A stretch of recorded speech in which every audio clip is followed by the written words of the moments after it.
Hello friends, मेरा नाम नवीन है। I am your tarot reader from tarot with sense. Today we will discuss about love life of Aries natives from October 11 to October 17। जो हमारे singles natives हैं, viewers हैं, उनकी life में क्या किसी नए पर्सन की एंट्री होने वाली है? जो नो कॉन्टेक्ट सेपरेशन में चल रहे हैं, क्या उनका रीयूनियन होगा, रिकन्सिलेशन होगा, कम्युनिकेशन स्टार्ट होगी? और जो मैरिड कपल्स हैं उनकी लाइफ कैसे रहने वाली है, उनके कपल्स की लाइफ में क्या नए गोल्स आने वाले हैं, क्या कुछ न्यू होने वाला है? We will discuss each and everything in this reading. ये एक जनरल रीडिंग रहने वाली है, टाइमलेस रीडिंग रहेगी। जब आपसे मिले तभी आपके साथ रेजोनेट होगी। चलिए स्टार्ट करते हैं। Dear spirit guides, please connect me to Aries natives love life from October 11 to October 17. Two of Cups, Six of Cups, King of Wands and bottom of the deck आया है Ten of Wands। इस week की शुरुआत ही काफ़ी अच्छी हुई आप लोगों के लिए। काफ़ी इमोशनल कनेक्शन काफ़ी डीपर लेवल पे आप दोनों के बीच में देखने को मिलेगा। और एक नॉस्टैल्जिया यानी कि कहीं तो एक बचपना कहीं ना कहीं आप दोनों के रिलेशनशिप में वापस आते हुए दिख रहा है। एक इनोसेंस का पार्ट दिख रहा है इस रिलेशनशिप में। और वहीं किंग ऑफ वॉन्ट्स जहाँ एक एंथुजियाज्म, एक अट्रैक्शन, एक कॉन्फिडेंस को शो कर रहा है। जैसे आप इस वीक में प्रोसीड करेंगे अपने रिलेशनशिप की तरफ, काफ़ी ज़्यादा कॉन्फिडेंट दिखाई दे रहे हैं इस रिलेशनशिप को लेकर। But be cautious about feeling of overwhelm.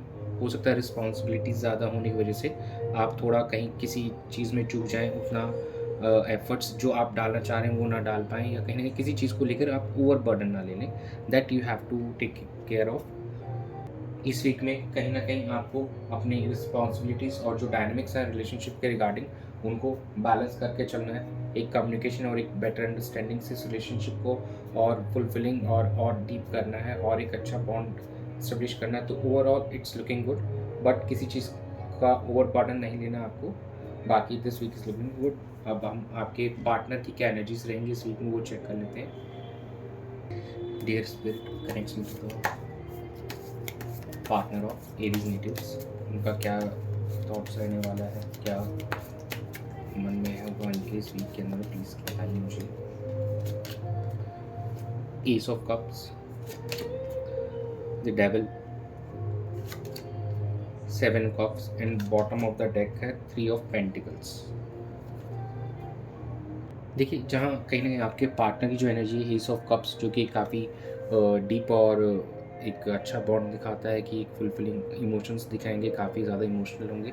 वहीं कहीं ना कहीं एक डेविल कार्ड ये सिग्निफाई कर रहा है कुछ अनहेल्दी पैटर्न्स फॉलो कर सकते हैं आपके पार्टनर, या कुछ एक थोड़ा अनहेल्दी अप्रोच लेके चल सकते हैं इस वीक के अंदर। थोड़ा एक अनहेल्दी अटैचमेंट दिख रहा है उनके एंड से। वहीं सेवन ऑफ कप्स जो है कहीं ना कहीं थोड़ा कन्फ्यूजन को शो करेगा, या कुछ ऐसा फील हो सकता है कि ऑप्शंस जो सिंगल्स होंगे वो काफ़ी सारे ऑप्शंस एक्सप्लोर करते हुए भी नज़र आएंगे। कहीं ना कहीं ये भी नज़र आ रहा है सेवन ऑफ कप्स कार्ड के थ्रू। बट मेक श्योर कि अगर आप रिलेशनशिप में हैं और फिर तो ज़्यादा ऑप्शंस एक्सप्लोर ना करें, नहीं तो कहीं ना कहीं कॉम्प्लेक्सिटीज़ बढ़ा देगा आपके रिलेशनशिप में।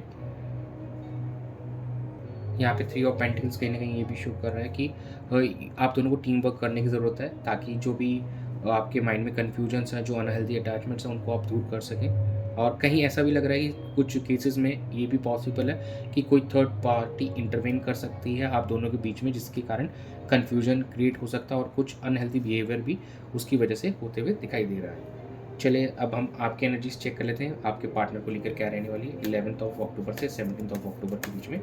Dear spirits please connect me to the Aries natives energy towards their lovers and crush. 6 of wands, the hermit, death, bottom of the deck है 9 ऑफ पेंटिकल्स। 6 ऑफ wands यहाँ सिग्निफाई कर रहा है कि एक साइड आप लोग एक sense of recognition and winning वाली एनर्जी में दिख रहे हैं, सक्सेस वाली एनर्जी में दिख रहे हैं किसी एक पर्टिकुलर एरिया ऑफ लाइफ में आपको अपने पार्टनर की रिलेटेड चीज़ें। लेकिन वहीं डेथ कार्ड और द हार्मिट ये सिग्निफाई कर रहे हैं कि एक मेजर ट्रांसफॉर्मेशन होना चाहिए आप लोगों के रिलेशनशिप के अंदर में, और कहीं न कहीं कुछ चीज़ों को लेकर इंट्रोस्पेक्ट करते हुए नज़र आएँगे आप, सेल्फ रिफ्लेक्शन करते हुए नज़र आएँगे। कहीं न कहीं जो एक सॉलिट्यूड और आइसोलेशन वाली एनर्जी है, उससे बाहर निकलने की आप पूरी तरीके से आपकी कोशिश रहने वाली है, और जो भी पास्ट बैगेज आप लेके चल रहे हैं, उनसे आप बाहर निकलना चाहेंगे और थोड़ा प्रैक्टिकल अप्रोच लेके चलेंगे इस वीक के अंदर में, और कहीं न कहीं आप विनिंग और सक्सेस वाली एनर्जी में दिखाई दे रहे हैं by letting off the past and old baggages. चलिए हम देख लेते हैं आउटकम क्या रहेगा आप दोनों की सिचुएशन का। एरीज़ और उनके जो नेटिव्स हैं, उनके आउटकम क्या रहने वाला है, उनकी सिचुएशन का डिटेल्स बताएं। 9 of pentacles, again 9 of pentacles, 7 of pentacles, the hangman, and bottom of the deck है the tower.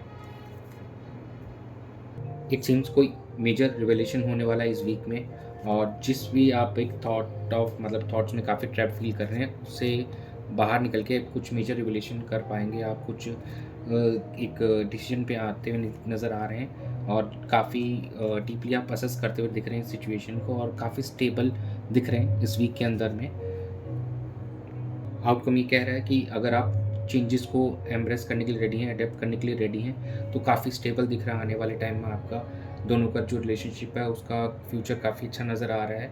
But you have to adapt the situation, मतलब जो भी है उससे आप चीज़ों को लेकर जो भी टर्न अराउंड हुए पिछले कुछ समय के अंदर में, अगर जो भी अच्छा नहीं चल रहा है, तो मेक श्योर कि कहाँ कमी रही है उस चीज़ को आप असेस कीजिए, और जो भी आप कन्फ्यूज़्ड एनर्जी है उससे बाहर निकलिए, और ये एकदम सडन चेंजेस होंगे, और कहीं न कहीं जो भी नेगेटिविटीज़ चल रही हैं वो ख़त्म होंगी काफ़ी टाइम से। टावर कहीं न कहीं ये भी शो करता, sometimes it also show shows कि जो सिचुएशन है वो टर्न अराउंड होगी, और ये एक दो people take it as a negative, but here it is a positive card, और काफ़ी अच्छा दिखा रहे हैं यहाँ पे, क्योंकि ये हैंगमैन की एनर्जी के बाद आया है। तो ये जो भी आपके माइंड में इतने टाइप से आप ट्रैप फील कर रहे हैं, उस चीज़ का एंड दिखा रहा है ये। काफ़ी मेजर शिफ्ट दिखाई दे रहे हैं आपके थॉट्स में, जो कि आपके रिलेशनशिप में रिफ्लेक्ट करेंगे, और जो कि कहीं न कहीं आपके ओवरऑल अपलिफ्टमेंट के लिए भी बेटर है, आपके फाइनेंसेस के लिए भी बेटर होगा। वंस आपका ये रिलेशनशिप का इश्यूज़ सॉल्व होगा, तो it will be overall good for you. चलिए हम एंजल गाइडेंस देख लेते हैं। एरीज़ नेटिव्स के लिए एंजल गाइडेंस क्या है? Compromise, ask for help from others, forgiveness. देखिए इट्स अबाउट कि कॉम्प्रोमाइज़ क्या है कि अगर किसी सिचुएशन में सिर्फ ईगोइस्टिक रहने से काम नहीं होगा, आपको कॉम्प्रोमाइज़ करना पड़ेगा थोड़ा। कॉम्प्रोमाइज़ हमेशा गलत नहीं होता है, और कुछ नेगेटिव अगर पैरामीटर्स हैं तो प्लीज़ उसको लेके आप यू शुड चेंज। और जो भी आपका पार्टनर है जो आपके, please if forgiveness is needed, आपको लगता है कि उनके एंड से मिस्टेक है तो उनको फॉरगिव कर दीजिए, और आपकी गलती है तो प्लीज़ आप भी माफ़ी माँग सकते हैं। माफ़ी माँगने से कुछ छोटा नहीं होता, बल्कि रिलेशनशिप को अच्छा करने के लिए समटाइम्स किसी एक को बड़प्पन दिखाना चाहिए, और इस चीज़ के लिए आगे प्रोसीड करना चाहिए। और आपको लगता है अगर इन बिटवीन किसी की हेल्प की ज़रूरत है, पार्टनर हो सकता है आपका कोई भी, या आप अपने डायरेक्ट पार्टनर से कम्युनिकेशन करके इनका सॉर्ट कर सकते हैं, नहीं तो किसी फैमिली मेम्बर को इन्वॉल्व कर सकते हैं, किसी फ्रेंड की हेल्प ले सकते हैं। If you need help, please help लीजिए, और थोड़ा बहुत देखिए एडजस्टमेंट करने से ही रिश्ते चलते हैं, और फॉरगिवनेस इज़ इम्पॉर्टेंट। ये फॉरगिवनेस आपके पार्टनर को आप कर सकते हैं, या वो आपको कर सकते हैं, सिचुएशन के अकॉर्डिंग इट विल डिपेंड। देखिए कैसे क्या है। और एरीज नेटिव्स की अक्टूबर 11 से अक्टूबर 17 के बीच की लव रीडिंग में यही था। तो please that's all, stay tuned, stay blessed, और हमारे चैनल को सब्सक्राइब कीजिए and be part of tarot Ved family. Thanks for joining.